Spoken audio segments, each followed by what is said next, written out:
So ayan guys, panoorin natin itong creative idea pagdating sa mga magagawa tayo ng mga gate, sa mga grills. Ayan, ito po napakaganda. Panoorin niyo ito guys.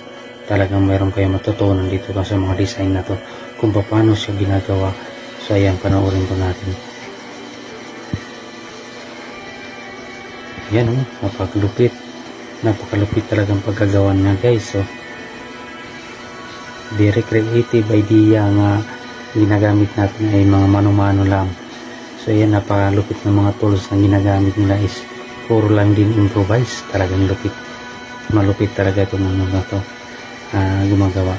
So ayan, huwag yung kalimutan follow yung aming BB Talang Vlogs at yung aking JFM Vlogs. Ayan, supportan nyo po yung guys at mag-comment down below at mag-re-raise back po tayo guys.